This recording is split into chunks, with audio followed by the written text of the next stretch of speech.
नमस्कार, मैं सारिका पंकज। आपने पिछले शनिवार को सुना था पिता जवाहरलाल नेहरू अपनी पुत्री इंदिरा प्रियदर्शनी को दुनिया के प्रारंभिक दिनों के विषय में पत्र के माध्यम से बता रहे थे। उसी क्रम में अगला पत्र लेकर आई हूँ आज, जिसमें वो बताएंगे कि जमीन कैसे बनी। पिता के पत्र पुत्री के नाम, जिसका अनुवाद किया प्रेमचंद ने। तुम जानती हो कि जमीन सूरज के चारों ओर घूमती है और चांद जमीन के चारों तरफ घूमता है। शायद तुम्हें ये भी याद है कि ऐसे और भी कई गोले हैं जो जमीन की तरह सूरज का चक्कर लगाते हैं। ये सब हमारी जमीन को मिलाकर सूरज के ग्रह कहलाते हैं। चांद जमीन का उपग्रह कहलाता है, इसलिए कि वो जमीन के ही आसपास रहता है। दूसरे ग्रहों के भी अपने अपने उपग्रह हैं। सूरज, उसके ग्रह और ग्रहों के उपग्रह मिलकर मानो एक सुखी परिवार बन जाता है। इस परिवार को सौर जगत कहते हैं।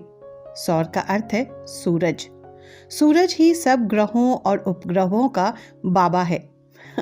इसलिए इस परिवार को सौर जगत भी कहते हैं। रात को तुम आसमान में हजारों सितारे देखती हो। इनमें से थोड़े से ही ग्रह हैं और बाकी जो हैं वो सितारे हैं। क्या तुम बता सकती हो कि ग्रह और तारे में क्या फर्क है? ग्रह हमारी जमीन की तरह सितारों से बहुत छोटे होते हैं, लेकिन आसमान में वे बड़े नजर आते हैं क्योंकि जमीन से उनका फासला कम है। ठीक ऐसा ही समझो जैसे कि चांद, जो बिल्कुल बच्चे की तरह है, हमारे नजदीक होने की वजह से इतना बड़ा मालूम होता है, लेकिन सितारों और ग्रहों के पहचानने का असली तरीका ये है, सितारे जगमगाते हैं, ग्रह नहीं जगमगाते।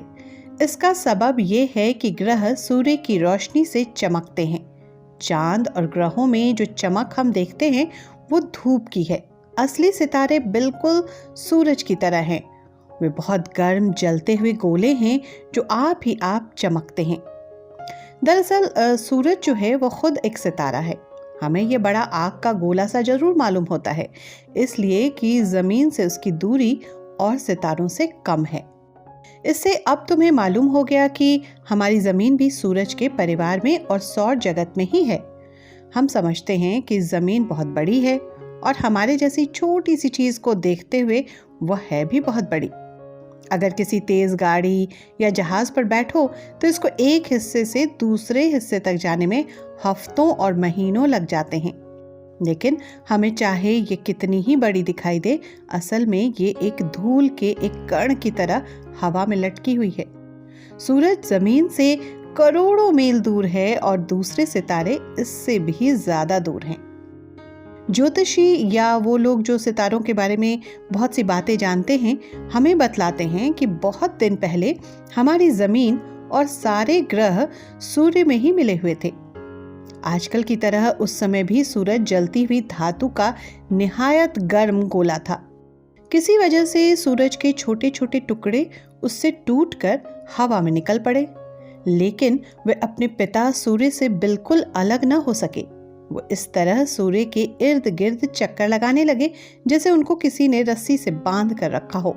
ये विचित्र शक्ति, जिसको मैंने रस्सी से मिसाल दिया, ये एक ऐसी ताकत है जो छोटी चीजों को बड़ी चीजों की तरफ खींचती है।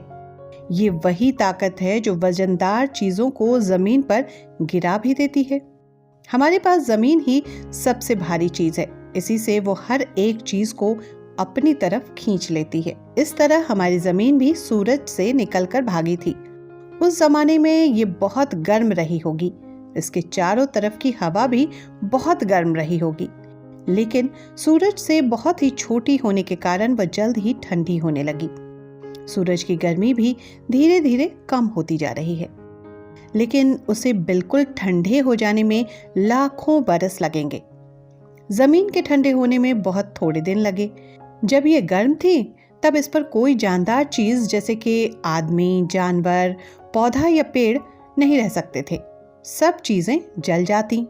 जैसे सूरज का एक टुकड़ा टूटकर जमीन हो गया, इसी तरह जमीन का एक टुकड़ा टूटकर निकल भागा और चांद हो गया। बहुत से लोगों का ख्याल है कि चांद के निकलने से जो गड्ढा हो गया वो अमेरिका और जापान के बीच का प्रशांत सागर है, मगर जमीन को ठंडे होने में बहुत दिन लगे। धीरे धीरे जमीन की ऊपरी तह को ज्यादा जो ठंडी हो गई, लेकिन उसका भीतरी हिस्सा गर्म बना रहा। अब भी अगर तुम किसी कोयले की खान में घुसो तो ज्यों-ज्यों तुम नीचे उतरोगी गर्मी बढ़ती जाएगी। शायद अगर तुम बहुत दूर नीचे चली जाओ तो तुम्हें जमीन अंगारे की तरह मिलेगी। चांद भी ठंडा होने लगा। वो जमीन से भी ज्यादा छोटा था, इसलिए उसके ठंडे होने में जमीन से भी कम दिन लगे। तुम्हें उसकी ठंडक कितनी प्यारी मालूम होती है। उसे ठंडा चांद ही कहते हैं। शायद वो बर्फ के पहाड़ों और बर्फ से ढके हुए मैदानों से भरा हुआ है। जब जमीन ठंडी हो गई तो हवा में जितनी भाप थी वो जमकर पानी बन गई और शायद मेघ बनकर बरस पड़ी। उस जमाने में बहुत ही ज्यादा पानी बरसा होगा। ये सब पानी जमीन के बड़े बड़े गड्ढों में भर गया और इस तरह बड़े बड़े समुद्र और सागर बन गए। ज्यों ज्यों जमीन ठंडी होती गई और समुद्र भी ठंडे होते गए, त्यों-त्यों दोनों जानदार चीजों के रहने लायक होते गए। दूसरे खत में मैं तुम्हें जानदार चीजों के पैदा होने का हाल जरूर लिखूंगा। ये बतलाऊंगा कि जानदार चीजें कैसे पैदा हुई। पिछले खत में मैं तुम्हें बता चुका हूं कि बहुत दिनों तक जमीन इतनी गर्म थी कि कोई जानदार चीज उस पर रह ही नहीं सकती थी। तुम पूछोगी कि जमीन पर जानदार चीजों का आना कब शुरू हुआ और पहले कौन कौन सी चीजें आईं। ये बड़े मजे का सवाल है, पर इसका जवाब देना आसान नहीं है। पहले ये देखो कि जान है क्या चीज। शायद तुम कहोगी कि आदमी और जानवर जानदार हैं, लेकिन दरख्तों और झाड़ियों, फूलों और तरकारियों को क्या कहोगी? ये मानना पड़ेगा कि वो सब भी जानदार हैं। वो पैदा होते हैं, पानी पीते हैं, हवा में सांस भी लेते हैं और मरते भी तो हैं। दरख्त और जानवर में खास फर्क ये है कि जानवर चलता फिरता है और दरख्त हिल भी नहीं सकता। तुमको याद होगा कि मैंने लंदन के क्यू गार्डन में तुम्हें कुछ पौधे दिखाए थे। ये पौधे, जिन्हें आर्किड और पिचरक कहते हैं, सचमुच मक्खियां खा जाते हैं। इसी तरह कुछ जानवर भी ऐसे हैं जो समुद्र के नीचे रहते हैं और चल फिर भी नहीं सकते। स्पंज ऐसा ही एक जानवर है। कभी कभी तो किसी चीज को देखकर ये बतलाना मुश्किल हो जाता है कि वो पौधा है या जानवर। जब तुम वनस्पति शास्त्र, पेड़ पौधों की विद्या को पढ़ोगी या जीव शास्त्र, जिसमें जीव जंतुओं का हाल लिखा होता है, तो तुम इन अजीब चीजों को देखोगी जो न जानवर हैं न पौधे। कुछ लोगों का ख्याल है कि पत्थरों और चट्टानों में भी एक किस्म की जान है और उन्हें भी एक तरह का दर्द होता है, मगर हमको इसका पता नहीं चलता। शायद तुम्हें उन महाशय की याद होगी जो हमसे जेनेवा में मिलने आए थे। उनका नाम है सर जगदीश बोस। उन्होंने परीक्षण करके साबित किया है कि पौधों में बहुत कुछ जान होती है। इनका ख्याल है कि पत्थरों में भी कुछ जान होती है। इससे तुम्हें मालूम होगा कि किसी चीज को जानदार या बेजान कहना कितना मुश्किल है। लेकिन इस वक्त हम पत्थरों को छोड़ देते हैं, सिर्फ जानवरों और पौधों पर ही विचार करते हैं। आज संसार में हजारों जानदार चीजें हैं। वे सभी किस्म की हैं। मर्द हैं, औरतें हैं और इनमें से कुछ लोग होशियार हैं और कुछ लोग बेवकूफ भी हैं। जानवर भी बहुत तरह के होते हैं। उनमें भी हाथी, बंदर या चींटी की तरह समझदार जानवर हैं और बहुत से जानवर बिल्कुल बेसमझ भी हैं। मछलियां और समुद्र की बहुत सी चीजें जानदारों में और भी नीचे दर्जे की हैं। उनसे भी नीचा दर्जा स्पंजों और मुरब्बों की शक्ल की मछलियों का है, जो आधा पौधा और आधा जानवर हैं। अब हमको इस बात का पता लगाना है कि ये भिन्न भिन्न प्रकार के जानवर एक साथ और एक वक्त पैदा हुए या एक एक करके धीरे धीरे। हमें ये कैसे मालूम हो? उस पुराने जमाने की लिखी हुई तो कोई किताब है नहीं, लेकिन क्या संसार की पुस्तक से हमारा काम चल सकता है? हाँ, बिल्कुल चल सकता है। पुरानी चट्टानों में जानवरों की हड्डियां मिलती हैं। इन्हें अंग्रेजी में फॉसिल या पथराई हुई हड्डी कहते हैं। इन हड्डियों से इस बात का पता चलता है कि उस चट्टान के बनने के बहुत पहले वो जानवर जरूर रहा होगा जिसकी हड्डियां मिली हैं। तुमने इस तरह की बहुत सी छोटी और बड़ी हड्डियां लंदन के साउथ कैसिंगटन के अजायब घर में देखी थी। जब कोई जानवर मर जाता है तो उसका नर्म और मांसल वाला भाग तो फौरन सड़ जाता है, लेकिन उसकी हड्डियां बहुत दिनों तक बनी रहती हैं। यही हड्डियां उस पुराने जमाने के जानवरों का कुछ हाल हमें बताती हैं। लेकिन अगर कोई जानवर बिना हड्डी का ही हो, जैसे कि मुरब्बे की शक्ल वाली मछलियां होती हैं, तो उसके मर जाने पे कुछ भी बाकी न रहेगा। जब हम चट्टानों को गौर से देखते हैं और बहुत सी पुरानी हड्डियों को जमा कर लेते हैं, तो हमें मालूम होता है कि भिन्न भिन्न समय में भिन्न भिन्न प्रकार के जानवर रहते थे। सब के सब एक बारगी कहीं से कूद कर नहीं आ गए। सबसे पहले छिलकेदार जानवर पैदा हुए, जैसे कि घोंघे। समुद्र के किनारे तुम जो सुंदर घोंघे बटोरती हो, वो उन जानवरों की छिलके हैं जो कि मर चुके हैं। उसके बाद ज्यादा ऊंचे दर्जे के जानवर पैदा हुए, जिनमें सांप और हाथी जैसे बड़े जानवर थे, और वो चिड़िया और जानवर भी जो आज तक मौजूद हैं। सबके पीछे आदमियों की हड्डियां मिलती हैं। इससे ये पता चलता है कि जानवरों के पैदा होने में भी एक क्रम था। पहले नीचे दर्जे के जानवर आए, तब ज्यादा ऊंचे दर्जे के जानवर पैदा हुए, और ज्यों-ज्यों दिन गुजरते गए वो और भी बारीक होते गए, और आखिर में सबसे ऊंचे दर्जे का जानवर यानी कि आदमी पैदा हुआ।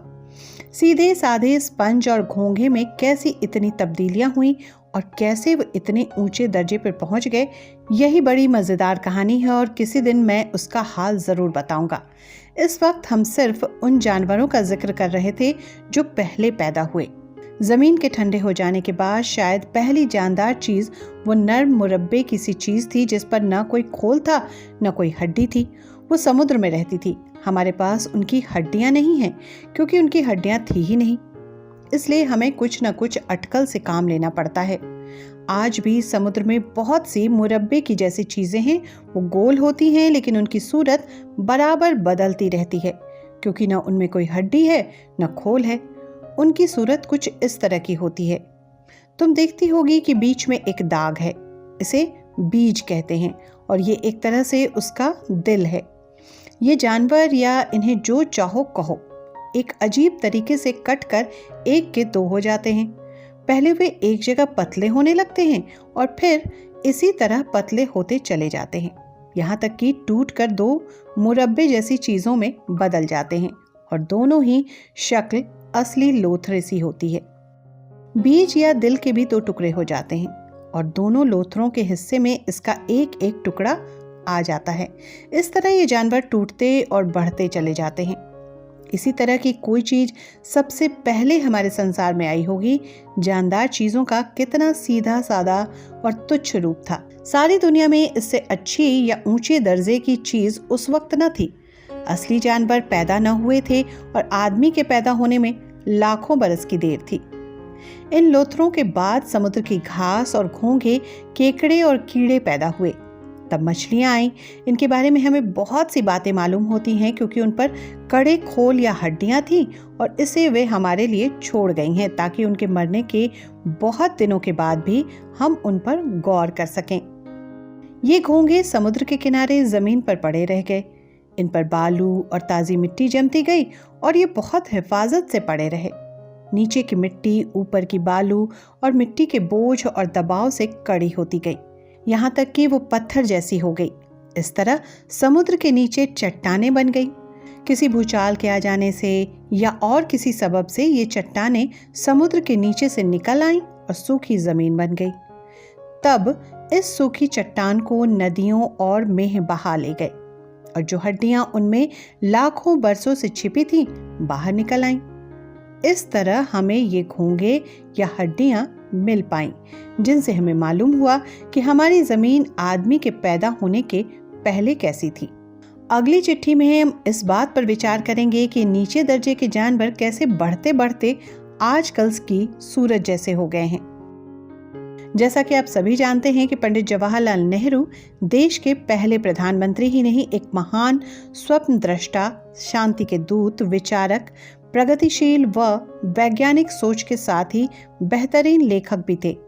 उन्होंने अंग्रेजी में लिखा और विश्व साहित्य को letters from a father to his daughter, glimpses of world history and autobiography और द डिस्कवरी ऑफ इंडिया जैसी कालजयी रचनाएं दी। इन पुस्तकों का अनुवाद दुनिया की कई भाषाओं में हुआ। खास बात ये कि जेल में रहते हुए नेहरू जी ने अपनी बिटिया इंदिरा प्रियदर्शनी को कुल 146 पत्र लिखे, जो बाद में उनकी प्रसिद्ध पुस्तक letters from a father to his daughter में छपे।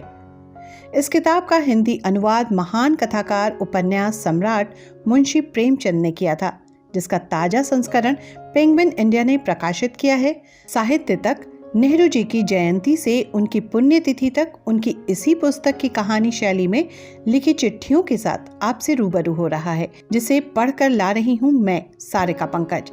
आज का पाठ इसी पुस्तक की तीसरी कहानी जमीन कैसे बनी थी, जो आपने सुना। साहित्य तक विश्व साहित्य की कालजयी कहानियों के साथ आपसे लगातार मुखातिब है। कहानियों के इस सेक्शन में आप किस तरह की कहानियां सुनना चाहते हैं, हमें भी बताएं। इससे हमें आपकी रुचि की कहानियों के साथ उपस्थित होने के लिए सुविधा होगी। धन्यवाद।